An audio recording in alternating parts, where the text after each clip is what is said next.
Bismillahirrahmanirrahim. Alhamdulillahi rabbil alamin. Wassalatu wassalamu ala ashrafil mursalin Sayyidina wa nabiyyina Muhammad ibn Abdullah Rasulil Amin wa ala alihi wa ashabihi wa man tabi'ahum bi ihsanin ila yaumiddin. Subhanaka la ilma lana illa ma 'allamtana innaka antal alimul hakim. Rabbi syrah li sadri wa yassir li amri wa halul 'uqdatam min lisani yafqahu qawli. Rabbi yassir wa la tu'assir li tamim bi khair wa ba'd. Kita dah masuk pada huruf ta. Buka. Tamam.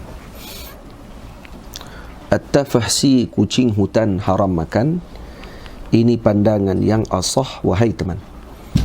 Jadi permulaan huruf ta saya mulakan dengan at-tafah. At-tafah iaitu kucing hutan.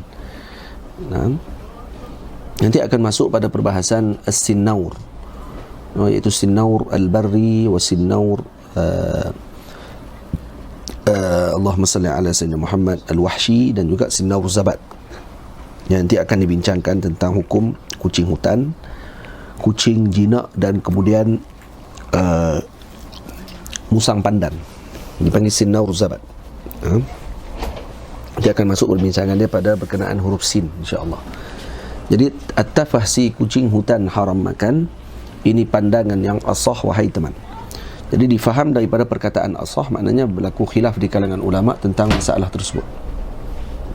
Dan pandangan yang kuat hukumnya adalah haram dimakan kucing hutan. Kemudian at-timmu halal dimakan wahai kawan, dikenali dengan angsa dan juga suan. Dengan sawan, suan, dalam kurungan suan, S-W-A-N. Kena mubarih, yang minta hakim mubarih suan tu. Jadi at-timmu, timmu maknanya suan. Itu angsa suan tu yang cantik yang duduk di dalam kolam tu. At-timsah, buruk daging dan berbahaya. Ini illahnya diharamkan buaya. At-timsah maknanya buaya. Dan saya dah bagi tahu sebelum ni tujuan kitab ni dikarang, yang pertama untuk mengetahui hukum hakam binatang, yang kedua kita boleh tambahkan vocab kita dalam bahasa Arab berkenaan dengan nama-nama binatang. At-timsah, buruk daging dan berbahaya. Ini illahnya diharamkan buaya. Ini illah diharamkan buaya kerana yang pertama buruk dagingnya, dan yang kedua kerana dia berbahaya dan Arab tidak memakan daging buaya. Diharamkan buaya. Kecuali mazhab Maliki yang mengharuskan memakan buaya. Mazhab kita hukumnya haram. Masalah dua alam dan sebagainya nanti akan dibincangkan. Masalah dua alam al-barramai itu nanti akan dibincang pada bab yang akan datang, insya-Allah. Saya tak ingat di mana barramai yang kita bincang, pada bab buaya ataupun pada bab apa. InsyaAllah akan masuk. At-tinnin, naga, makhluk gagah perkasa, diharam memakannya semisal buaya. At-tinnin iaitu naga. Adakah naga wujud ataupun tidak? Ini perbahasan disebut oleh Al-Imam Ad-Damiri, dan kemungkinan wujudnya naga itu ya ada. Dan semalam kita dah sebut kajian dibuat hanya 84% sahaja, 87% sahaja, minta maaf, 13% sahaja binatang yang ataupun makhluk yang telah dieksplor, yang telah dilihat dan dikaji oleh para pengkaji. Masih ada lagi 87% yang masih tidak dikaji dan tidak diketahui kewujudannya dan tidak pernah dilihat, maksudnya. Antaranya naga. Dan dikatakan kemungkinan naga ini berada di bawah daripada laut, dasar laut yang dalam. Dan yang setakat yang diketahui hanya pengkaji hanya setakat ini sempat masuk ke dalam kawasan dalam bumi hanya sekadar 12 km saja. Di bawah daripada itu tidak pernah dieksplor, tak diketahui. Jadi kemungkinan binatang-binatang yang begini berada lebih daripada itu lagi. Lebih daripada jarak 12 km daripada tahap jarak bumi. Tamam. At-tinnin, naga, makhluk gagah perkasa, diharam memakannya semisal buaya. At-tawram, disebut burungnya buaya. Al-qatqatu, juga dikenali ia. Tawram ataupun qatqat, ini namanya sama, ataupun binatang jenisnya yang sama. iaitu burung yang mana bertugas untuk memakan ataupun membuang sisa-sisa yang terlekat pada gigi buaya. Dan burung ini hukumnya adalah halal dimakan.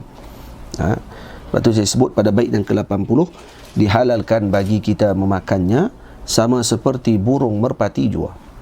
Jadi hukumnya halal dimakan burung tauram ataupun burung qat-qat. Dan burung ini selalu kita tengok duduk atas belakang badan buaya. Dan kemudian dia akan makan celah-celah gigi buaya. Dan ini termasuk burung air yang disebutkan pada kaedah yang atau dhabit yang telah kita sebutkan, seluruh burung yang berada di perairan hukumnya adalah halal kecuali lak-lak, iaitu bangau. Faham? Yang lain semuanya halal, termasuk tauram, termasuk qat-qat ini.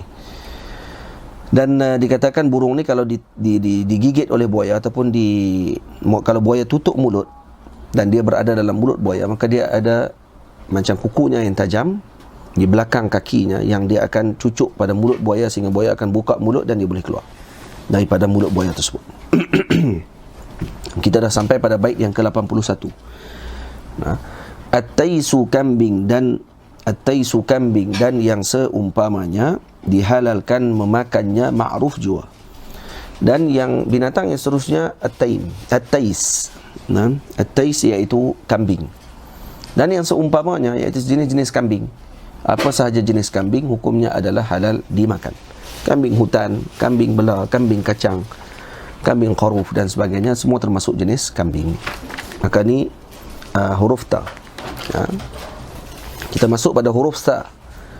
As-sa'labu, rubah halal memakannya. Ini yang dinaskan oleh imam kita, Imamuna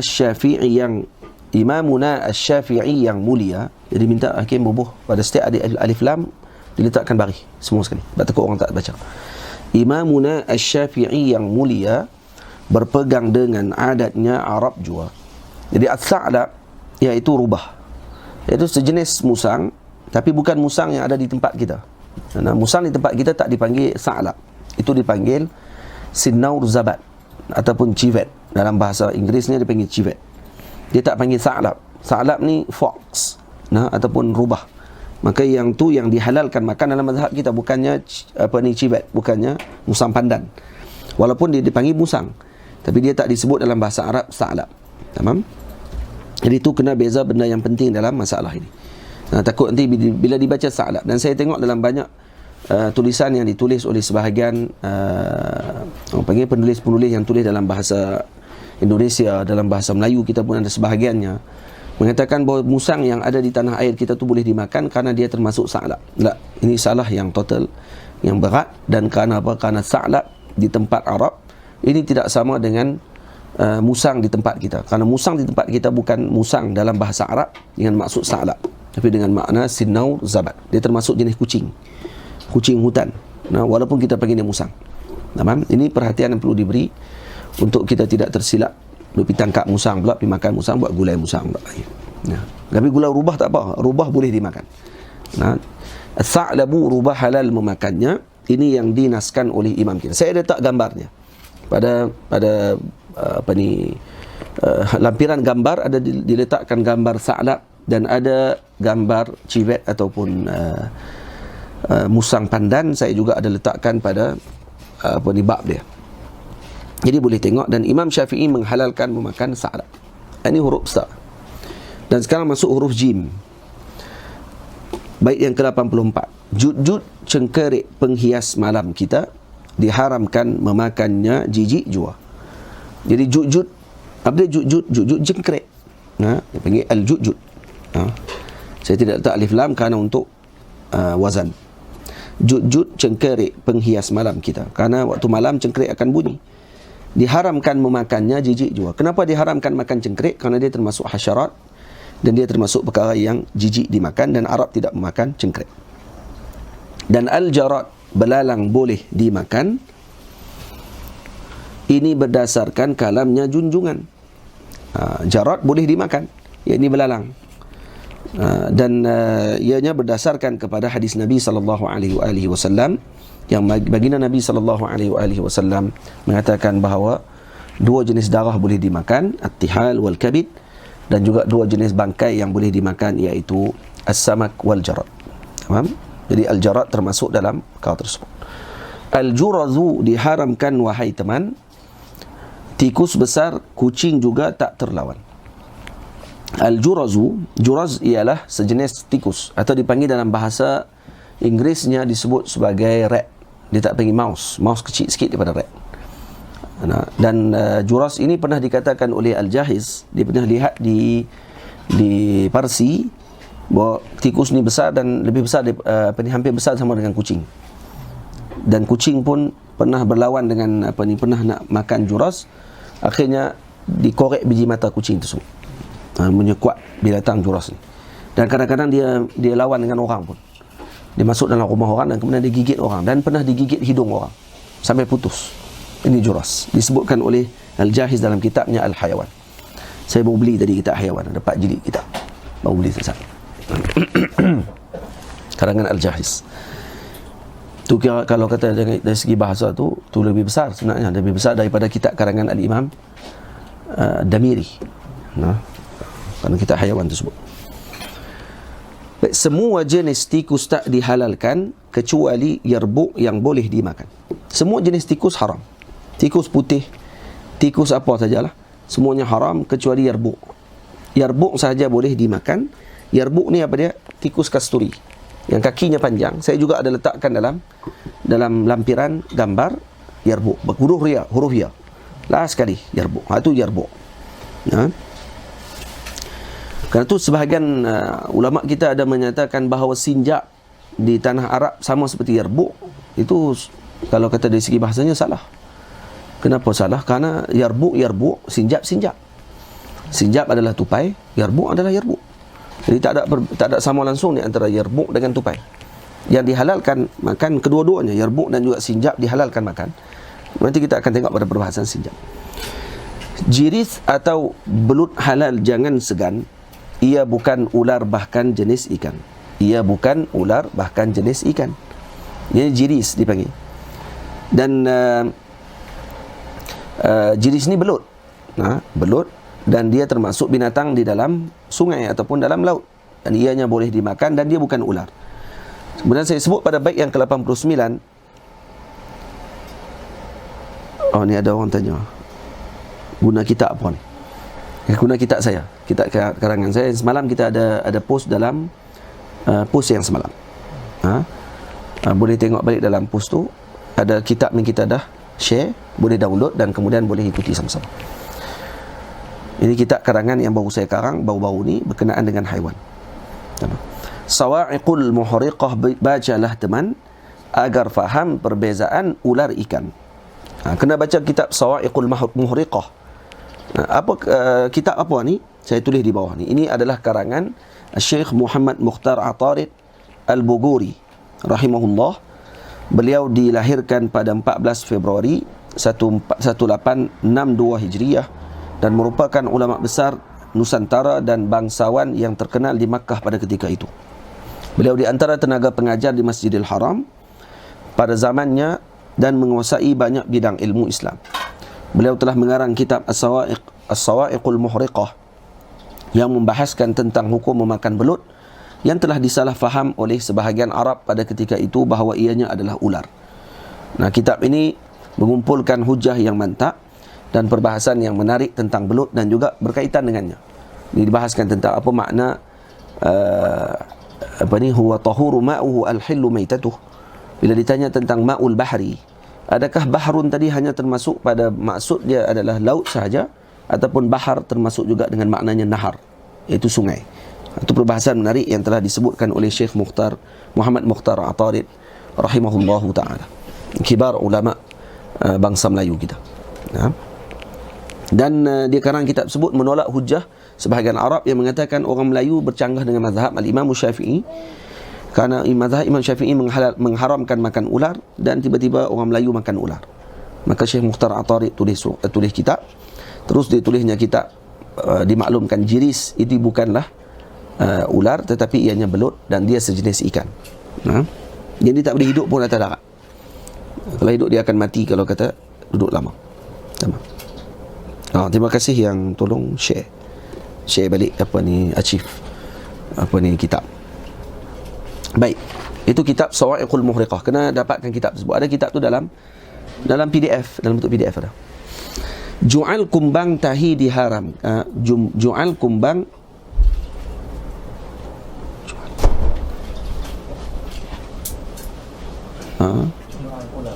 Ju'al pula jatuh tu.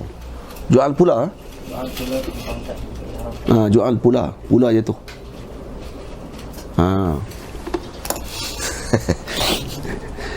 Benar betul tu. Betul tu nanti kitab ni terus buat keluar masuk dari dalam hak yang Telegram. Ju'al pula kumbang tahi diharamkan. Jijik ia saudaraku jangan makan.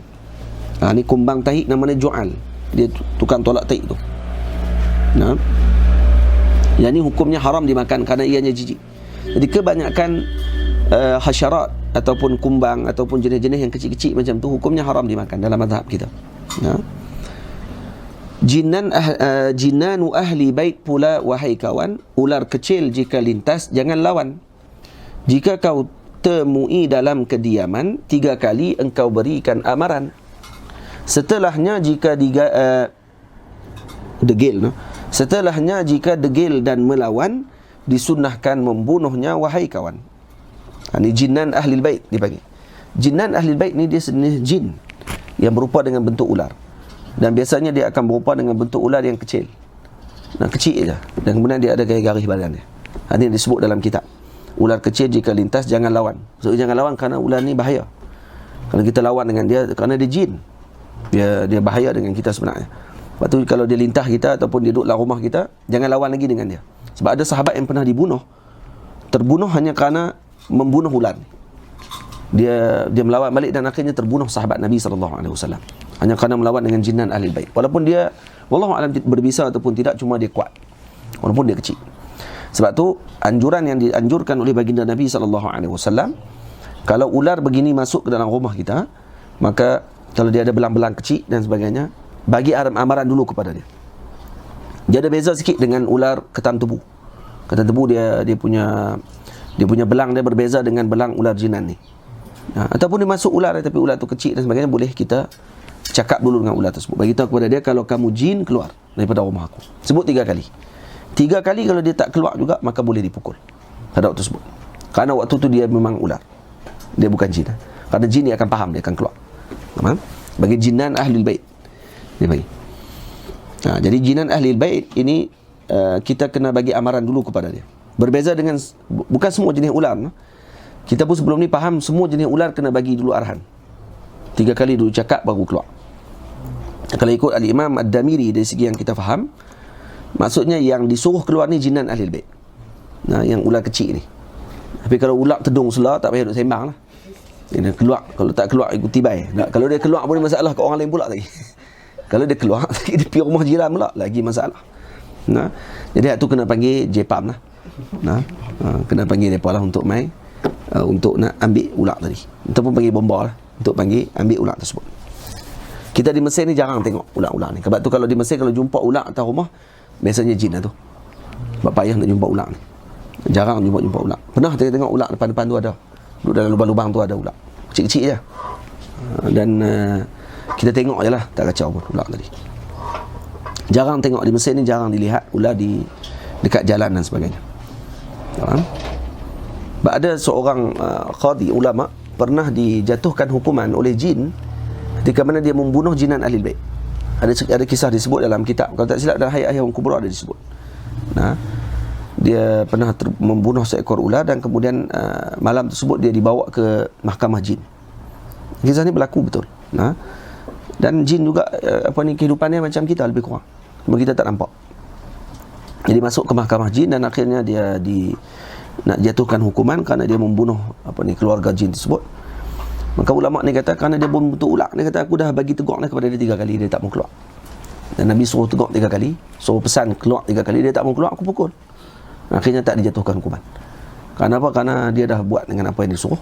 Cuma ular tadi tak dengar cakap. Jadi maksudnya mungkin juga kalau dia tak keluar tu dia jin boleh jadi, tapi mungkin jin budak. Dia tak apa nak kenal dunia ni. Dan jin keluar daripada muka bumi terus balik. Dikira taklif jin setelah keluar daripada muka bumi. Kita umat Islam, kita umat manusia ni taklif kita setelah balik. cukup umur. Jin sebaik beranak saja terus cukup umur. Ini perbezaan kita dengan jin. Sebab tu umur dia panjang, ratusan tahun.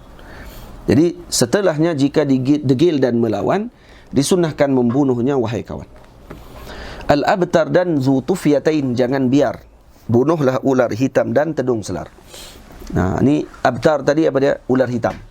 Zutufyatain itu tedung selar ataupun ular tedung senduk dipanggil.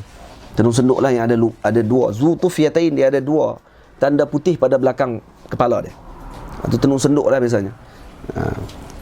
Jadi saya sebut ni tedung selar pun lebih utama lagi lah untuk kita kacau. Untuk kita bunuh dia kan. Kalau boleh bunuh lah. Nak tedung selar besar je, nak bunuh macam mana? Ada kat kampung dia kata, kawan kita ni duduk tidur atas katil, bunyi bawah katil dia. Dia bunyi macam ayam. Pula tedung selar ketika dia bertelok, dia akan bunyi macam ayam. Dia akan berkokok. Dia kokok bunyi tu. Sebab tu kalau duduk dalam hutan dengar bunyi kokok tu, tak usah duduk pergi gagah lah.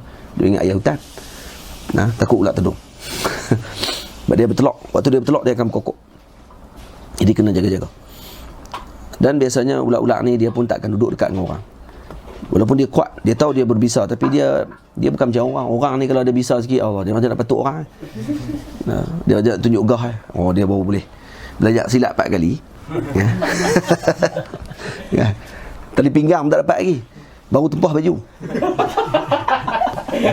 Pergi sekolah dia nak bully orang lah. Baru masuk kelab silat ya, baru daftar nama. Jalan pun dah kepak dah buka dah. Nah. Dia orang berisi ni, dia biasa ya. Orang kalau dia ada isi, dia biasa ya, tenang, relax ya. Nampak tak? Dia tak ada isi ni yang lebih ni. Sebab tu ketupat kalau buh isi dalam, dia tenggelam. Ya. Tapi kalau tak ada isi, dia timbul kemah, macam kemah padahal tak ada isi pun. Ketupat pandan, ketupat ketupat palah tu, kita duduk masak tu kan. Kalau masak dia duduk dalam kan. Kalau belah ada isi. Tapi kalau kata dia ada daun saja ya, dia timbul. Jenis tu. Orang ni kalau tak ada isi, dia jenis tu. Dia buat kemah. Nampak orang je nak berkelahi. Ya. Baru tengok 4 kali boxing dalam Facebook. dalam YouTube. Terus nak boxing orang. Jumpa orang je nak tumbuk. Kira kan apa? Kalau dia tak jumpa orang tu, dia boxing tengok Pak Long tu rupanya juara boxing mesek. Tapi kerja buh pak minyak. Cari mampu. Kena sedah lagi KO tak bagi-bagi dah. Sebab tu orang panggil apa? Makin berisi, orang Melayu kita sebut betul dah. Makin tunduk makin berisi. Tidak? Makin berisi makin tunduk. Terbalik. Makin berisi makin tunduk dia. Tidak? Ini resam padi. Ya, jadilah resam padi katanya, makin berisi makin tunduk. Maksudnya dia bila ada isi lagi dia akan tunduk lagi. Resam padi jangan jadi resam lalang. Tak ada isi apa. Duduk tegak elok. Pi sana kiri kanan. Tak ada pendirian. Tamam? Jadi al-abtar dan zutufyatain, jangan biar. Bunuhlah ular hitam dan tedung selar. Jadi ular tedung selar, ular hitam yang kalau kita jumpa dalam rumah kita, kemungkinan juga ular datang berupa jin datang berupa dalam bentuk ini boleh jadi. Baik, kalau kata kita nak menggunakan apa yang disebutkan oleh Nabi SAW pun tidak ada masalah. Kita pesan juga, kalau kamu jin, keluar. Kalau kamu bukan jin, tunggu nak jadi apa, tengok lagi. Kalau kamu jin, keluar 2 kali sebutlah. 3 kali. Kalau kamu jin, keluar, tak keluar ke? Tunggu. Telefon bomba. Dia ingatkah dia nak tiba? Wahai telefon bomba. Telefon lah elok, kerana mereka ada kepakaran untuk tangkap tu. Kita tak erti. Tak hidup gagah duk tengok dalam YouTube, tengok senang mereka pegang ekor. Pegang tengok kepala. Pegang ekor. Pula tedung jangan main, dia boleh berdiri tinggi. Baik. Dan kadang zutufyatain juga dia boleh menyembur. Dia akan sembur dia punya racun dia pada kita. Betul, ada sebahagian orang kata kalau kena sembur racun ular ni, cepat-cepat ambil Tak tahu lah orang kata lah tu kedak atau apa. Ambil asam limau. Oh lah mata. Jam. Asam limau tu pun dah jam lah. Tapi apa pun kena tanya doktor. Pergi doktor dululah. Jangan puas asam limau dulu. Pergi kat doktor dulu. Daripada ada anti venom dah. Baik. Huruf ha. Al-hubara, burung yang dimakan Nabi. Ini seperti riwayat At-Tirmidzi. Jadi dalam riwayat Al-Imam At-Tirmidzi, Nabi SAW pernah memakan hubara. Hubara ni macam sejenis burung yang saya letakkan gambarnya dalam lampiran. Ada dalam lampiran ada gambarnya. Jadi boleh share sekali lampirannya. Mungkin ada kan? Al-hubara, burung yang dimakan Nabi. Ini seperti riwayat At-Tirmidzi. Dan hubara dia daging dia agak panas dan sesuai untuk orang-orang yang melakukan riyadah ataupun ahli riyadah, maksudnya orang yang ahli sukan, atlet dan sebagainya. Ataupun orang masuk gym dan sebagainya, elok makan hubara. Tapi hubara ni banyak jenis. Dalam dunia ada lebih kurang dalam 30 jenis hubara. Termasuk burung ayam, termasuk jenis bangau dan sebagainya. Tapi bangau diharamkan. Hubara termasuk jenis itu. Tapi hubara terdapat di tempat kawasan yang khalij, iaitu kawasan padang pasir. Dia burung yang dagingnya agak panas dan sukar dihadamkan. Ini disebut oleh Al-Imam Al-Bajuri radhiyallahu anhu dalam kitabnya Syarah bagi Syama'il Tirmizi, dinaqalkan daripada Ibnu Qayyim. Ada disebut, saya sebut juga ni dalam kitab Hasyiah dalam Syamil fi Khulasati Syama'il yang saya karang. Kemudian baik yang ke-96, Al-hajal semisal burung merbuk jua, digelarnya ayam darat halal ia. Al-hajal dia macam burung merbuk, digelar dia ayam darat. Ayam darat dipanggil. Dan bentuk dia besar dan dia duduk di tanah. Tapi dia boleh terbang juga. Tapi dia bentuk macam burung merbuk. Kulit bulu dia pun lebih kurang, tapi cantik. Herbak sesumpah beracun dagingnya, ubah warna ikut persekitarannya. Herbak adalah sesumpah dan dagingnya beracun, kata Arab. Jadi mereka tidak makan daging herbak. Jadi termasuk herbak sesumpah, poket dan sebagainya itulah. Itu termasuk daging-daging binatang tadi. Walaupun tengok dia kata orang siap makannya pun tak beracun pun. Ya, dia mungkin ada racun yang akan kekal. Racun tadi panjang masa dia akan ambil masa. Setelah kita makan lama, racun dia akan berkesan. Jadi paling kuatnya herbak kerana tidak dimakan oleh Arab. Arab tidak makan daging tersebut. Itu sebenarnya. Faham? Sebahagian ilah kata ulama kerana dia beracun. Baik. Kita sempat belah herbak baru-baru ni. Awal tahun dah. Awal tahun dulu kah? Kita belah. Tahun lepas kita belah herbak. Namanya Luffy. Luffy dah mati. Dia mati, dia tak boleh hidup. Dekat Mesir dia tak boleh hidup. Dia heran juga macam mana dia boleh jual di suk haiwan tu kan. Dia bagi makan pun kita tak tahu lah. Tapi dia tak makan, balik rumah tak makan langsung 2 minggu, bagi makan tengok macam tak makan pun. Kesian dia. Akhirnya mati, dimakan oleh makanan dia sendiri. Dia bagi dia makan ulat, dia makan ulat biasanya. Akhirnya ulat tu makan dia. Diharamkannya semisal cicak jua kerana beracun dan jijik memakannya. Jadi diharamkan dimakannya kerana apa? Kerana yang pertama kerana jijik. Dan dia beracun. Dan katanya dia seperti samul abras, seperti cicak besar tu. Maka hukumnya adalah haram dimakan. Sekarang kita masuk pada huruf kha. Baik yang ke-99. Khutaf diharamkan, janganlah dimakan. Ini larangan dari Rasul junjungan. Bangsa kita menyebutnya layang-layang, dikenali dengan usfur dari kayang. Maknanya ni khutaf adalah burung layang-layang yang katanya dia adalah usfur, dipanggil usfur jannah. Maksudnya saya sebut usfur dari kayang, ini kayangan maksudnya. Patutnya kayangan, tapi sebabkan kerana saya ringkaskan, saya sebut kayang. Sebenarnya kayang dengan kayangan beza makna. Tapi yang saya masukkan kayang sini adalah kayangan kerana untuk meringkaskan, nak bagi sama dengan belakang ni layang-layang. Itu je. Faham? Kayang ni maknanya daratan. Kalau dari segi bahasa Melayu kata kayang maknanya daratan yang luas. Tapi yang saya maksudkan kayang sini adalah kayangan. Lepas tu saya sebut di bawah, dimaksudkan di sini sebagai kayangan, iaitu syurga. Ini kerana burung layang-layang digelar pipit dari syurga, dipanggil usfurul jannah, dipanggil. Dan burung ini haram dimakan. Dan burung ini adalah burung yang paling zuhud. apa ni, khutaf dia tidak memakan apa ni, melainkan yang dia jumpa saja, dan dia makan sikit sangat. Ini khutaf, dipanggil usfurul jannah. Burung layang-layang, maka hukumnya haram dimakan. Kita tak boleh makan burung layang-layang. Baik, air liur dia macam tu yang kita buat apa ni, yang digunakan apa ni, sarang burung layang-layang. Macam mana pula hukum dia? Sarang dia dibuat daripada air liur dia. Air liur binatang boleh dimakan. Air liurnya adalah suci, kecuali anjing dengan babi saja yang hukumnya adalah najis. Faham? Maka air liur binatang semuanya suci kecuali air liur anjing dan babi saja. Maka air liur khutaf boleh dimakan. Maksudnya kita makan sarang burung layang tu boleh, tidak ada masalah. Faham? Khufash, kelawar, haram dimakan ia. Ini khufash. Tak ada alif, khufash.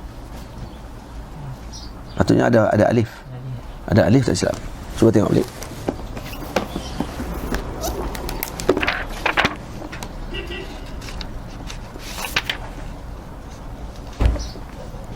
Tak ada alif,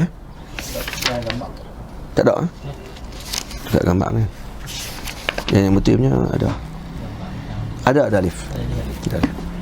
Khufash ada alif, Khufash ada alif. Nanti pun kat gambar pun betul kan. Khufash, kelawar, haram dimakan ia, buruk padahnya jika engkau mencuba. Melaluinya tersebarnya bencana kerana kebodohan manusia jua. Ini saya saja. Baik, ni ada kaitan dengan COVID ni lah. Khufash, kelawar, haram dimakan ia, buruk padahnya jika engkau mencuba. Melaluinya tersebarnya bencana, katanya lah. Kan kalau ikut dalam kajian ni apa, katanya antara penyebab kepada COVID adalah khufash, daripada kelawar. Juga yang berlaku Ebola dan sebagainya, penyakit Ebola yang berlaku dulu di apa ni, Somal dan sebagainya tu, di negara-negara kulit hitam pun berasal daripada khufash. Dia pun makan kelawar dan akhirnya tersebar Ebola, menyebabkan kematian. Ya, betul saya sebut di bawah ni, pada masa kitab ini ditulis, ya waktu lah. Mana tahu nanti kitab ni kalau lah ada lagi 100 tahun lagi, orang tahu lah kata, oh waktu ni rupanya berlakunya COVID-19. Pada masa kitab ini ditulis telah tersebar virus. Virus apa? Virus COVID-19 yang menyebabkan ketakutan umat di seluruh dunia. Virus tersebut bermula daripada negara China dan dikatakan bahawa ianya bermula daripada kelawar yang dijadikan santapan sebahagian masyarakat China. Virus ini telah diisytiharkan sebagai pandemik oleh Pertubuhan Kesihatan Sedunia, iaitu WHO, yang menyebabkan kematian ratusan ribu manusia di seluruh dunia pada waktu ini. Faham? Kena digelar pandemik kerana apa? Kerana dia tersebar ke seluruh dunia. Beza dengan epidemik dan sebagainya. Baik. Al-Quldu, tikus mondok dikenal ia, buta matanya hanya menghidu saja. Al-Quldu. Jadi khufash kita dah dapat berapa apa ni, bokek pada hari ni, tafah. Lagi apa dia lagi? Timsah. Lagi tais, lagi apa dia lagi? Tinin dan sebagainya. Dan hari ni qaf la khutaf, khufash, dan kemudian khuld. Khuld apa dia? Tikus mondok dikenal ia, buta matanya hanya menghidu saja. Jadi khuldu, tikus mondok, dan matanya buta, dia tak ada mata, cuma dia ada hidung, yang hidung dia macam antena, dan kemudian dia boleh menghidu. Dia hanya pergerakannya dikesan dengan hiduan dia saja. Baik, apa hukum dia dimakan? Boleh makan ataupun tidak, dia akan sebut nanti. Walau kecil, jangan pandang sebelah mata. Empangan ma'rib telah diruntuhkannya. Empangan ma'rib adalah empangan pada zaman Balqis. Empangan Balqis, yakni kaum Sabak, yakni berada di Yaman 1000 tahun sebelum kelahiran Nabi Isa alaihissalam. Tamam? Dan empangan ni keluasannya luar biasa, iaitu lebih kurang 98,000 km persegi. Luah empangan tersebut. Dan masyarakat Arab pada waktu itu di Yaman berbangga dengan empangan ni, kerana empangan tidak pernah ada empangan sebesar itu yang ada di negara Arab pada waktu tersebut. Tapi ada pada kerajaan Sabak pada waktu itu. Dan disebabkan kesombongan mereka, maka Allah Ta'ala menurunkan balak kepada mereka dengan diutuskan apa? Dikatakan diutuskan khuld, iaitu tikus mondok. Tikus ni saja yang korek empangan tadi runtuh, dan akhirnya puluhan ribu manusia pada waktu tersebut di Sabak berpindah ke negara Arab yang berada di keliling. tidak lagi duduk di Sabak pada waktu tersebut. Faham? Baik, apa hukum makan tikus mondok? Mazhab kita mengharamkan memakannya. Imam Malik berpandangan harus ia.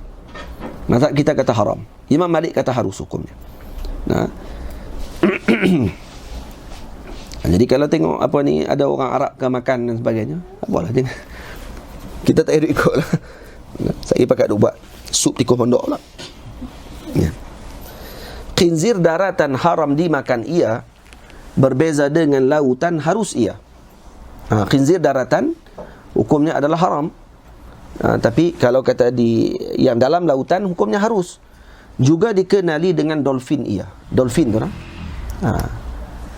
Saya duduk baca ni dulufin, dolphin. Dolphin iaitu babi laut. Dia panggil khinzirul ma', dia panggil. Khinzirul ma' dolphin. Juga dikenali dengan dolphin ia sadah Hanafiyah, beza dengan kita. Karena para ulama Hanafiyah mengharamkan dolphin, yakni babi laut, dimakan kerana namanya seperti nama binatang yang diharamkan dimakan di daratan. Dan ini adalah kaedah dalam mazhab. Kaedah dalam mazhab kita. Mazhab mereka kot. Tiba-tiba mazhab kita. Hakim.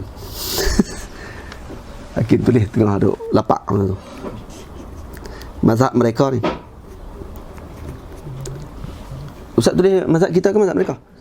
Mazhab mereka. Baik. Faham? Ini kaedah mereka. Kaedah dalam mazhab mereka, binatang dinilai dengan namanya dengan darat. Kalau di darat diharamkan, maka di dalam laut pun diharamkan.